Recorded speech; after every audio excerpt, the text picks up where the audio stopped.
ఈరోజు వాక్యము లోకాసు వార్త 21వ అధ్యాయము 25వ వచనము నుండి 28 వచనముల వరకు చూసినప్పుడు మరి మనుష్య కుమారుని పునరాగమనమని దేవుడు మరి తన రాకడను గురించి యేసు ప్రభు వారి భూమి మీద ఉండగానే ఆయన రెండవ రాకడను గురించి చెప్పడం జరిగింది.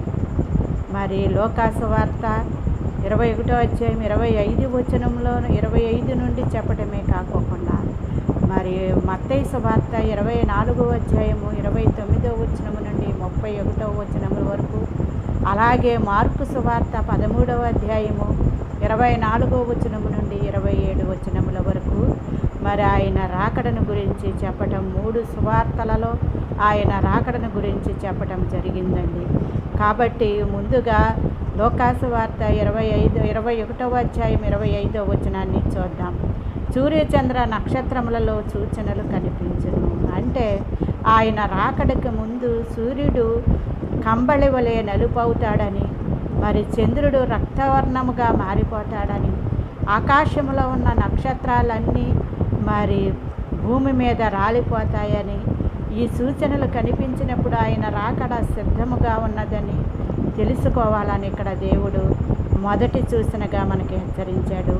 అలాగే రెండవ సూచనగా మరి భూమిపై జాతులకు గడ్డు కాలము దాపరించును అని, మరి భూమి మీద ఉన్న సకల గోత్రముల వారికి కూడా గడ్డు కాలము దాపరిస్తుందంటే ఆయన రెండవ రాకడికి ముందు మరి సముద్ర తరంగ గర్జనలతో ప్రజలల్లా అల్లకల్లోలమగుదురని దేవుడు ఇక్కడ హెచ్చరించడం జరిగింది. మరి ఇప్పుడు ప్రస్తుతానికి అదే జరుగుతుందండి.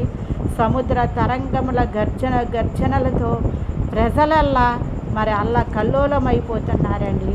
మరి ఏలయనగా అంతరిక్ష శక్తులు కంపించునని, అంతరిక్షంలో ఉన్న శక్తులన్నీ కూడా కదిలిపోతాయని, కంపించిపోతాయని, పంచభూతాలు మహావేంద్రముతో ఘోషిస్తాయని ఇక్కడ దేవుడు సెలవిస్తున్నాడు.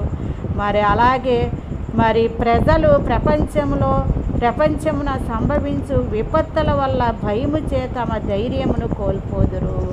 ప్రపంచంలో జరుగుతున్న విపత్తులను బట్టి ప్రజలల్లా మరి ధైర్యమును కోల్పోతారని మరి దేవుడు ఇక్కడ సెలవిస్తున్నాడు.